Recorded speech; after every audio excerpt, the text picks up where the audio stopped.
ഞാൻ ഇഡ്ഡലിക്ക് മാവ് അരച്ച് വെച്ചിട്ടുള്ള ദിവസമൊന്നും ശരിക്കും അത് പൊങ്ങി വരാറില്ല കേട്ടോ. ഇന്നിപ്പോൾ എന്താണാവോ കുറച്ചൊക്കെ പൊന്തി വന്നിട്ടുണ്ട്. അപ്പോൾ ഞാൻ വിചാരിച്ചു ഇന്ന് എന്തായാലും ഇഡ്ഡലി തന്നെ ഉണ്ടാക്കാം. അല്ലെങ്കിൽ ഇങ്ങനെ ഉണ്ടാക്കി ഇഡ്ഡലിക്ക് എന്ന് വിചാരിച്ചിട്ട് ഉണ്ടാക്കി വെച്ച ദിവസം ഞാൻ പിന്നെ അത് ദോശയാണ് കേട്ടോ ഉണ്ടാക്കാറ്. ഇന്നിപ്പോൾ കുറച്ച് പൊന്തി വന്നുകൊണ്ട് ഞാൻ ഇഡ്ഡലി തന്നെ ഉണ്ടാക്കുകയാണ്. ഞാൻ യൂട്യൂബിലൊക്കെ നോക്കിയിട്ടൊക്കെ തന്നെയാണ് കേട്ടോ ഈ ഇഡ്ഡലിയുടെ മാവൊക്കെ അരച്ച് വെക്കണത്. ഓരോരുത്തർ പൊന്തി വന്ന് എന്നൊക്കെ പറഞ്ഞിട്ട് കാണിക്കുകയൊക്കെ ചെയ്യുമല്ലോ. അപ്പോൾ അതുപോലെയൊക്കെ തന്നെയാണ് ചെയ്യണത്. പിന്നെ എൻ്റെ വീട്ടിലുണ്ടാക്കുമ്പോഴും ശരിയാവാറുണ്ട്. അവരോടൊക്കെ ചോദിച്ചിട്ട് തന്നെയാണ് ചെയ്യണത്. പക്ഷേ എന്താണെന്നറിയില്ല, ഇഡ്ഡലിക്ക് അരച്ച് വെക്കുമ്പോൾ അതങ്ങ് ശരിക്കും പൊന്തി വരാറില്ല. ഇന്നിപ്പോൾ പൊന്തി വന്നപ്പോൾ എനിക്ക് കുറച്ച് സന്തോഷം. ഇഡ്ഡലി ഉണ്ടാക്കുമ്പോൾ നല്ല സോഫ്റ്റായി പൊന്തി വരുന്നുള്ള പ്രതീക്ഷയോട് കൂടിയിട്ടാണ് കേട്ടോ ഞാൻ ഇഡ്ഡലി ഉണ്ടാക്കാൻ വെച്ചിട്ടുള്ളത്. പിന്നെ ഇഡ്ഡലിയും സാമ്പാറും കൂടിയിട്ട് കഴിക്കാൻ ഇഷ്ടമാണ്. അപ്പോൾ സാമ്പാർ ഉണ്ടാക്കാമെന്നാണ് വിചാരിക്കുന്നത്. അല്ലെങ്കിൽ ഇവിടെ ഇഡ്ഡലി ദോശ എന്തുണ്ടാക്കുകയാണെന്ന് വെച്ചെങ്കിലും തക്കാളി ചമ്മന്തിയാണ് പതിവ്. പക്ഷേ ആര്യന് ഇഡ്ഡലിയുടെ കൂടെ സാമ്പാറൊക്കെ ഇഷ്ടമാണ്. അതാവുമ്പോൾ സ്കൂളിൽ കൊണ്ടുപോകാനും ഇഷ്ടമാണ്. നന്നായിട്ട് ഇഡ്ഡലി കഴിക്കുകയും ചെയ്യും, പെട്ടെന്ന് കഴിച്ച് കഴിയുകയും ചെയ്യും. അല്ലെങ്കിൽ അവനൊരു അരമണിക്കൂർ എടുക്കും രാവിലത്തെ ഫുഡ് കഴിച്ച് കഴിയണമെങ്കിൽ. ഇതാവുമ്പോൾ അവന് ഇഷ്ടമാണ്. അപ്പോൾ ഞാൻ സാമ്പാർ ഉണ്ടാക്കാമെന്നാണ് കേട്ടോ വിചാരിക്കുന്നത്. സാമ്പാർ അവിടെ വെച്ചപ്പോഴേക്കും ഇതാ ഇഡ്ഡലിയായി വന്നിട്ടുണ്ട്. ഞാനത് തൊട്ട് നോക്കുകയായിരുന്നു. പണ്ടൊക്കെ ഇങ്ങനെ നോക്കാൻ തന്നെ പേടിയാണ്, ആവി വരുമ്പോൾ കൈ പൊള്ളുമല്ലോ. ഇപ്പോൾ അതൊക്കെ സെറ്റായി. ഞാൻ ഈ ഉണ്ടാക്കുന്ന സാമ്പാറിൻ്റേതായ എല്ലാവിധ കഷ്ണങ്ങളൊന്നും ഇല്ല കേട്ടോ. വളരെ കുറച്ച് കഷ്ണങ്ങളേ ഉള്ളൂ. ഉരുളക്കിഴങ്ങ്, സവാള, തക്കാളി, പിന്നെ മുരിങ്ങക്കായ, ഇത്ര കഷ്ണം മാത്രമേ ഉള്ളൂ. ഇവിടെ ഫ്രിഡ്ജിൽ ഉണ്ടായിരുന്നത് എടുത്തിട്ടൊരു സാമ്പാർ അപ്പം ഞാൻ ഉണ്ടാക്കിയതാണ് കേട്ടോ. പിന്നെ ഞാൻ ഇതിൽ കുറച്ച് മുളക് പൊടിയും മഞ്ഞൾപ്പൊടിയും മാത്രമേ ഇട്ടിട്ടുള്ളൂ, പിന്നെ ഉപ്പും. പിന്നെ ഇത് കറി വറവിടുന്ന സമയത്ത് ഞാൻ സാമ്പാർ പൊടി ഇട്ടിട്ടാണ് കേട്ടോ സാമ്പാർ ഉണ്ടാക്കിയിട്ടുള്ളത്. ഇങ്ങനെ ഉണ്ടാക്കുമ്പോൾ എനിക്ക് സാമ്പാർ ഉണ്ടാക്കാൻ വളരെ എളുപ്പമായിട്ടാണ് കേട്ടോ തോന്നിയിട്ടുള്ളത്. പിന്നെ തേങ്ങ അരച്ച് ചേർക്കുക അങ്ങനെയൊന്നും ചെയ്യുന്നില്ലല്ലോ. പിന്നെ ഞാനിതാ വെണ്ടയ്ക്ക് ഉപ്പേരി ഉണ്ടാക്കിയിട്ടുണ്ട്. പിന്നെ കുറച്ച് കോളിഫ്ലവർ ഉണ്ടായിരുന്നു, അത് കൊടുത്തിട്ട് വറുത്തിട്ടുണ്ട് കേട്ടോ. അതൊക്കെ ഫ്രിഡ്ജിൽ ഞാൻ കട്ട് ചെയ്ത് വെച്ചുകൊണ്ട് കാലത്ത് ഉണ്ടാക്കാൻ എളുപ്പമാണ്.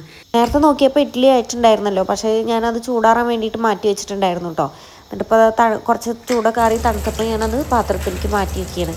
പിന്നെ എന്താ സാമ്പാർ വറവിടാൻ വേണ്ടിയിട്ട് വെച്ചിട്ടുണ്ട്. ഞാനതിൽ ചെറിയ ഉള്ളിയും പിന്നെ ചുവന്നമുളകും കൂടിയിട്ട് ഇട്ടിട്ട് മൂപ്പിച്ചെടുത്തിട്ടുണ്ട് കേട്ടോ. പിന്നെ അതിലേക്ക് സാമ്പാർ പൊടിയാണ് ഞാനിപ്പോൾ ചേർത്ത് കൊടുത്തിട്ടുള്ളത്. പിന്നെ കുറച്ച് മുളക് പൊടിയും കൂടി ചേർത്ത് കൊടുക്കുന്നുണ്ട്. ഇനി വേറെ ഒന്നും ചേർക്കുന്നില്ല കേട്ടോ. ഇനി ആ വേവിച്ച് വെച്ച കഷ്ണം ഇതൊക്കെ കൂടിയിട്ട് ഇട്ടിട്ട് വറവിട്ടെടുക്കുക ചെയ്യുന്നത്.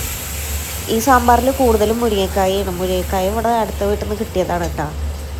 ആരും കുളിയൊക്കെ കഴിഞ്ഞിട്ട് റെഡിയായി വന്നിട്ടുണ്ട്. അപ്പോൾ ഞാൻ ആരിനുള്ള സാമ്പാറും ഇഡ്ഡലിയും കൂടിയിട്ട് എടുത്തു കൊടുക്കുകയാണ്. ഇതിങ്ങ് ചൂടാറി കഴിഞ്ഞാൽ കുറച്ചും കൂടി കട്ടി വെക്കും കേട്ടോ. അപ്പോൾ കുറച്ച് വെള്ളം പോലെ ഉണ്ട് വെച്ചെങ്കിലും ചൂടാറി കഴിഞ്ഞപ്പോൾ നല്ല കുറച്ചും കൂടി കുറുകിയ പോലെ ആയിട്ടുണ്ടായിരുന്നു. ഫുഡൊക്കെ ഉണ്ടാക്കിയതിൻ്റെ ശേഷം ഞാൻ പിന്നെ അതൊക്കെ ഓരോ പാത്രത്തിലേക്ക് മാറ്റി വയ്ക്കുകയാണ് കേട്ടോ. ബാക്കിയുള്ള പ്ലേറ്റും കാര്യങ്ങളൊക്കെ കഴുകി വെക്കാമല്ലോ. സിയമോളെ എണീക്കാത്ത ദിവസമാണ് വെച്ചെങ്കിൽ ആരും പോണതിൻ്റെ മുന്നേ തന്നെ ഒരുവിധം പണികളൊക്കെ കഴിയും കേട്ടോ. പിന്നെ ചിലപ്പോൾ അടിച്ചിട്ട് തുടയ്ക്കാനോ അങ്ങനെ എന്തെങ്കിലുമൊക്കെ ഉണ്ടാവുള്ളൂ. അടുക്കളയത്തെ പണികളൊക്കെ ആരും പോണതിൻ്റെ മുന്നേ തന്നെ ഒരുവിധം കഴിയാറുണ്ട്. അത് കഴിഞ്ഞ വഴി തന്നെ ഞാൻ അടുക്കളയൊക്കെ ക്ലീൻ ചെയ്തിടും. 8:45 ആകുമ്പോഴേക്കും ആരിനെ കൊണ്ടാക്കാൻ വേണ്ടിയിട്ട് അമ്മ വരും. അമ്മ വന്നപ്പോൾ ഷൂമ്മ ചളി കണ്ടപ്പോൾ അവർ തുണി എടുത്തിട്ട് തുടച്ചു കൊടുക്കുകയാണ് കേട്ടോ. പിന്നെ എന്തേ ആര്യ എന്തോ കാര്യമായിട്ട് ആലോചിച്ച് നിൽക്കുന്നുണ്ട്, എന്താണെന്നറിയില്ല. പോവാനുള്ള ടൈമായപ്പോൾ അത് ആര്യനായിട്ട് അമ്മ പോവുകയാണ് കേട്ടോ. ഇവിടെ നിന്ന് അധികം ഇല്ല കേട്ടോ, റോട്ടിലേക്ക് കുറച്ച് നടക്കേ വേണ്ടുള്ളൂ. അവർ പോയതിൻ്റെ ശേഷം ഞാനും വന്നിരുന്നിട്ട് ഫുഡ് കഴിക്കുകയാണ് കേട്ടോ. ഞാൻ ഇന്നലത്തെ ചോറ് കുറച്ച് ബാക്കിയുണ്ടായിരുന്നു. അപ്പോൾ ഞാനത് വെള്ളച്ചോറ് കഴിക്കാൻ വേണ്ടിയിട്ട് ഇട്ട് വെച്ചിട്ടുണ്ടായിരുന്നു. അത് തൈരൊക്കെ കൂട്ടിയിട്ടാണ് കേട്ടോ കഴിക്കണത്. നല്ല ഉറക്കമാണ് കേട്ടോ. ഞാൻ റൂമിലേക്ക് ഇങ്ങോട്ട് വരുമ്പോഴാണ് ഈ കിടത്തം കാണുന്നത്. ഞാൻ ഇപ്പോൾ കണ്ടില്ലായിരുന്നു വെച്ചെങ്കിൽ കുറച്ച് കഴിഞ്ഞാൽ സീമോള് താഴെ കിടന്നായിരുന്നു. പിന്നെ കരച്ചിൽ കേട്ടിട്ടാവും ഞാൻ അറിയാം. ഭാഗ്യമുണ്ട്. എന്തൊരു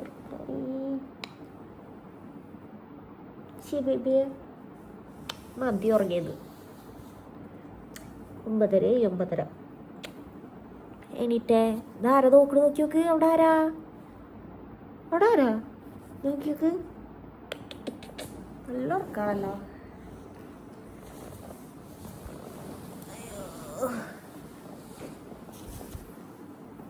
എണീക്കണില്ലേ?